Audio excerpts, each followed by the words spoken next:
अगर मैं तुमसे कहूँ कि जो तुम डिप्रेशन समझ रहे हो वो एक्चुअली सोल की सबसे बड़ी अवेकनिंग है, तो आप क्या कहेंगे?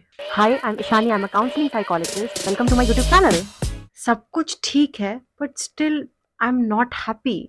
शायद मैं ही प्रॉब्लम हूँ। But today I am going to tell you what text books have not taught us. Depression सिर्फ एक इलनेस नहीं है, सिर्फ बीमारी नहीं है, ये एक इनविटेशन है। Chapter 1, deep rest. पहले समझते हैं डिप्रेशन का कॉन्सेप्ट। डिप्रेशन एक्चुअली क्या है? डी मतलब रिमूवल, किसी चीज को हटाना, and pressure, actually removal of the pressure. But pressure किस चीज का? फॉल्स आइडेंटिटी का, फॉल्स कंडीशनिंग का, जो हमें स्टार्टिंग से मिलती है। सोसाइटी की एक्सपेक्टेशंस, पेरेंट्स की एक्सपेक्टेशंस, रोमांटिक पार्टनर की एक्सपेक्टेशंस, एक फेक सेल्फ की एक्सपेक्टेशन। प्रेशर एक फेक सेल्फ का। जब आप डिप्रेस्ड होते हो तो आपका बॉडी और आपका माइंड ये कह रहा होता है कि मैं और नहीं चल सकता इस फेक वर्जन में। ये फेक वर्जन जो मुझे बनाना पड़ा सोसाइटी से एडजस्ट करने के लिए। सो डिप्रेशन एक्चुअली एक साइकोलॉजिकल डेथ है और हर डेथ के बाद रीबर्थ होता है। सो डिप्रेशन एक डिजीज नहीं है, ये एक डिसेंट है। सो कार्ल जंग जो एक साइकोलॉजिस्ट है, उन्होंने डिप्रेशन को कंपेयर करा एल्केमी से। एल्केमी में एक वर्ड होता है नाइग्रीडो, द ब्लैकनिंग। इसमें एक सब्सटेंस को फायर से बर्न किया जाता है और उसे कंप्लीटली ब्रेक डाउन करा जाता है ताकि वो अपने प्योरेस्ट फॉर्म में आए। सो अगर हम इसे साइकोलॉजिकल टर्म्स में देखें तो डिप्रेशन एक्चुअली एक नाइग्रीडो है, ताकि तुम्हारा एक ऑथेंटिक सेल्फ बाहर निकल के आ सके। ये जो प्रोसेस है ना, ये बहुत टेरिफाइंग है, ये बहुत ज्यादा पेनफुल है। और जब तुम्हें पता ही नहीं है कि ये ट्रांसफॉर्मेशन है आपके सोल की, आपके सेल्फ की, सो ये डिस्ट्रक्शन ही फील होती है। ऐसा लगता है कि सब कुछ खत्म हो जाए, बहुत ही नेगेटिव थॉट्स आते हैं। तो हम इसे एक ट्रांसफॉर्मेशन की तरह देखेंगे, डिस्ट्रक्शन या बर्बादी की तरह नहीं कि हम बर्बाद ही होने वाले हैं अगर हमें डिप्रेशन हो गया है। चैप्टर 2, डिप्रेशन और कंडीशनिंग की बात करेंगे हम। सो अब बात करते हैं इंडिया की। पहले डिप्रेशन इतना नहीं होता था, बट अभी सबसे ज्यादा डिप्रेशन एंजाइटी हम फेस करते हैं, स्पेशली इन 20s। WHO ने 2024 में बोला है 56 million of Indians face depression. National mental health survey of India कहता है 70 to 92% इंडियंस ट्रीटमेंट नहीं लेते हैं और वो थेरेपी नहीं लेते हैं, even though they need it. तो हम बचपन से ही कंडीशन करे जाते हैं कि तुम्हें इंजीनियर बनना है, तुम्हें सक्सेसफुल होना है, तुम्हें पढ़ाने में हमारी पूरी जिंदगी निकल गई, now you have to take care of us. It is always conditional. So Indian families में लव एंड परफॉर्मेंस का डीप कनेक्शन है। ये करोगे तो ये मिलेगा, ये करोगे तो ये मिलेगा। लव तभी मिलेगा जब परफॉर्मेंस होगी, और परफॉर्मेंस अच्छी होगी तभी लव मिलेगा।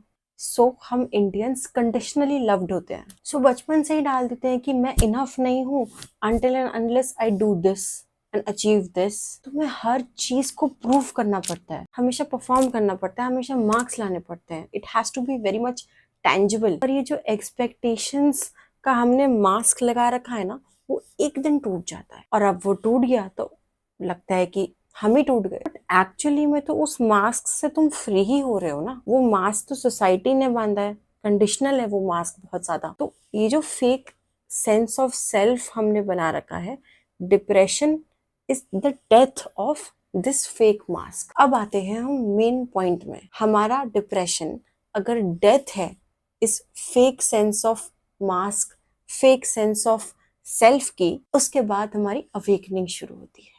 तो अब मैं आपको बताती हूँ डिप्रेशन से अवेकनिंग तक का सफर कैसा हो। Stage 1, where the life is happening to you, ego matrix. इस ईगो मैट्रिक्स में ऐसा लगता है कि लाइफ इज प्री डिटर्मिन्ड, सब कुछ ऑलरेडी पहले से ही डिसाइडेड है। तो आप इस सिचुएशन में रिएक्ट करते हो लाइफ में, मेरे साथ ही क्यों होता है ये। ईगो मैट्रिक्स समझने के लिए हमें पहले ईगो को समझना पड़ेगा। हमारा ईगो क्या है? हमारा ईगो है जो हम सोचते हैं, जो हम कॉन्शियसली सोचते हैं। जैसे कि आई एम अ मैन और वुमेन, जेंडर वाइज हम अपने बारे में क्या सोचते हैं, हम प्रोफेशन से अपना सेल्फ डिटरमिनेट करते हैं, जेंडर से अपना सेल्फ डिटरमिनेट करते हैं, हम जहाँ पे रहते हैं वहां से हम अपना सेल्फ डिटरमिनेट करते हैं। I am the youngest child, I am the oldest child, I am a girl child, social hierarchy में अपना एक सेल्फ डिटरमिनेट करते हैं, राइट। तो ये सेल्फ एक्चुअली हमारे थॉट्स हैं और एक तरीके का लेबल स्लैश ठप्पा है हम पे, और ये ठप्पा, ये लेबल हम अपना सेल्फ समझ लेते हैं। सो जो भी आपके थॉट्स हैं, आपको लगता है आपके जो थॉट्स हैं वही आप हो। Thoughts is equals to self. Thought आया और अब आप वो थॉट बन गए, थॉट आया उसके बाद इमोशन आया, अब इमोशन में डूब भी गए। तो इस स्टेज पे लगता है कि दुनिया तो मुझे टॉर्चर ही कर रही है, बिकॉज वो जो थॉट आप एक्चुअली फील कर रहे हो, ये इमोशन आप एक्चुअली फील कर रहे हो, वो इमोशन और आप जो खुद हो उसमें इतना इंटीग्रेशन है, इतना इंटीग्रेशन है कि थॉट और इमोशन आपका खुद का सेल्फ आइडेंटिटी ही बन गया है। And so much of integration जिसे अलग नहीं करा जा रहा है। Second stage, the ego crack. यहां से हमारी अवेकनिंग स्टार्ट होती है एंड सडनली आप क्वेश्चन करने लग जाते हो दुनिया को, मैं ऐसा क्यों हूं?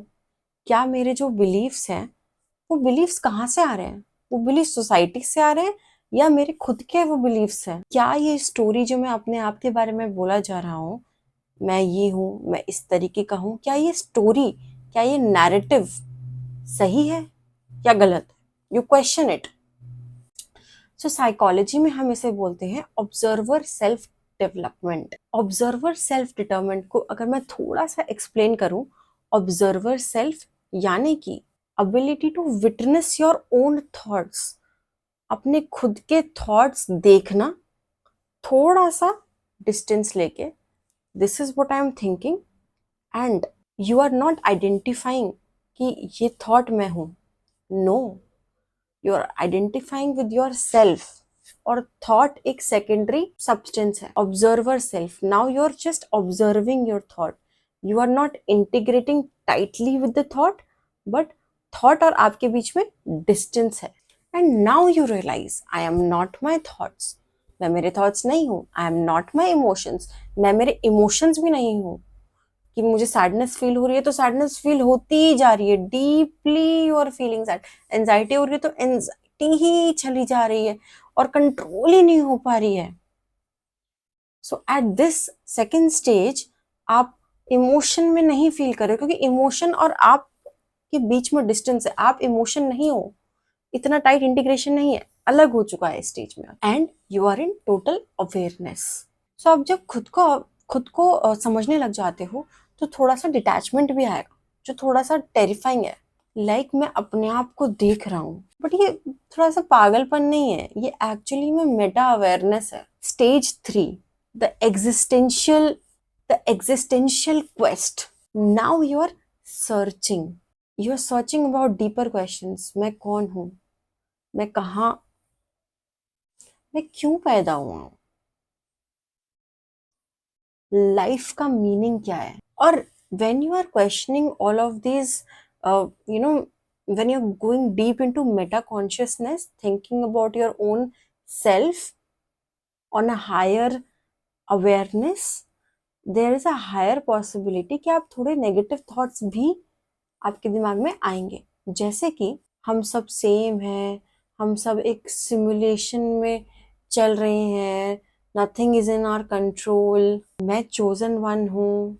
अब इस स्टेज में जो हमारा पहले का सेल्फ था, जो ओल्ड सेल्फ था, जिसकी डेथ हो रही है, जो फेक आइडेंटिटी पे बेस्ड था, वो फेक आइडेंटिटी हमारी हल्की डिसॉल्व हो रही है, पीछे जा रही है।